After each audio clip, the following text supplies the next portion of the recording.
السلام عليكم ورحمة الله وبركاته. تعالوا نعمل مع بعض صينية الدفا. الصينية اللي لازم تكون موجودة معانا على السفرة يوم العيد، أو الصينية كمان اللي ما تخلاش أي عزومة منها لازم تكون موجودة على السفرة. صينية الرقاق هنعملها النهاردة بطريقة سهلة بسيطة، تكون مورقة وكمان مش دسمة ولا مزيتة. تعالي هنعملها بخلطة جميلة تنفع مع الرقاق ومع الجلاش كمان. نقول بسم الله الرحمن الرحيم. هنجيب أول حاجة طبق وهنحط فيه علبة زبادي، اي نوع بقى علبة زبادي عندك، خالي الدسم كامل الدسم مش هتفرق. علبة زبادي واحدة، وهنحط عليها معلقة سمنة. عايزة تحطي زبدة مفيش مشكلة، سمنة او زبدة. وبعدين هنحط عليها كمان معلقتين 3 من اي زيت انتي بتفضلي، وهنخلط المكونات دي كلها مع بعضها، الزبادي والزيت والسمنة او الزبدة. بعد كده هنضيف بيضة واحدة بس عشان تربط كل المكونات مع بعضها، وتربط كمان طبقات الرقاق مع بعضها. هنضيف عليه بقى شوية ملح وشوية فلفل بس كده، مش اكتر من كده. وهنخلط بقى المكونات كده مع بعض، هنضربهم مع بعض كويس.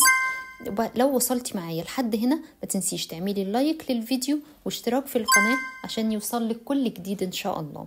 وتعالي بقى نقول المكون اللي هيخلي الطبقات مورقة وهشة وخفيفة ومش مكتومة ولا لازقة في بعضها. هنضيف معلقة صغيرة بيكنج باودر بس، مش أكتر من كده. وهنخلط بقى كويس قوي قوي المكونات كده مع بعضها، وبكده يبقى الخليط معانا جاهز.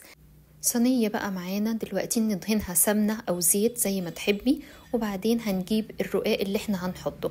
احنا هنستعمل دلوقتي رقاق طري، وتعرفي ازاي ان هو طازة اما تتنيه بين ايديكي وتطبقيه وتلاقيه سهل ومش بيتكسر معاكي. لكن لو بيتكسر اعرفني ده مخزون وما هواش طازة.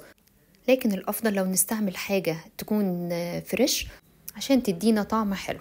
نيجي بقى ناخد طبقة طبقة كده من الرقاق اللي معانا، وهنحطها هنبدأ نرصها في الصينية.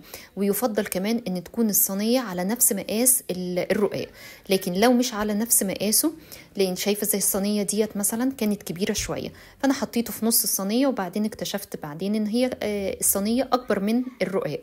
مفيش مشكلة، احنا انا بعد كده هظبطها واحاول ان انا اشد الرقاق ده شوية، يعني واحدة على يمين كده وواحدة على شمال، بحيث ان اخلي الصينية كلها متغطية.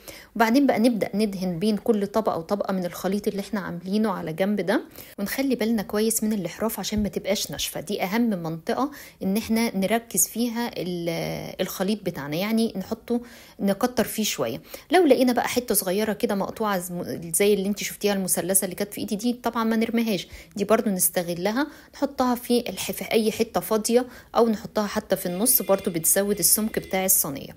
بعدين بقى غالبا الرقاق ده بيجي 6 قطع او 6 طبقات كده في الكيس، بتحطي 3 تحت و3 فوق. انا حطيت 3. وبعدين بقى نيجي للحمة المفرومة متعصجة عادي خالص، واحنا كنا عصجناها مع بعض قبل كده في كذا فيديو، هنقولها برضو بسرعة مع بعض. ان بتحطي شوية زيت في حلة او في طاسة، ويفضل زيت بلاش سمنة عشان ما تبقاش دسمة قوي. كده كده اللحمة اصلا بتنزل الدهون بتاعتها، وتحطي فيها تحطي اللحمة بعد ما الزيت بيسخن وتعملي له صدمة. بعدها بتنزلي عليه ببصلتين مبشورين، وبعد ما تكون اللحمة دخلت في السوا شوية، يعني تسيبيها كده 10 دقايق ربع ساعة على النار. البصل بقى ده بيبقى نص سوا مع اللحمة، والنص السوا التاني بيكمل سوا في الفرن.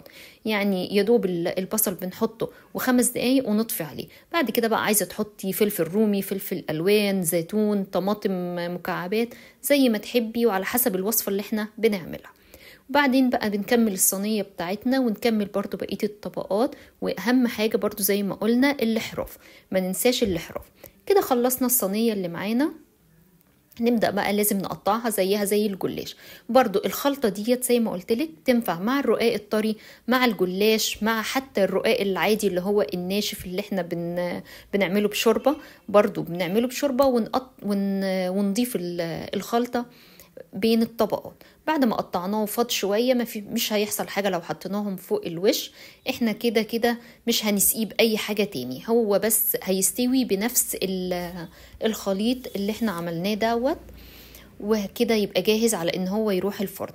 بس عايزين ندلع الصينية شوية بقى ونضيف لها كده، نزود التست بتاعها، نضيف لها شوية قيمة غذائية، شوية حبة البركة فوق الوش هيدوها شكل وطعم رهيب إن شاء الله.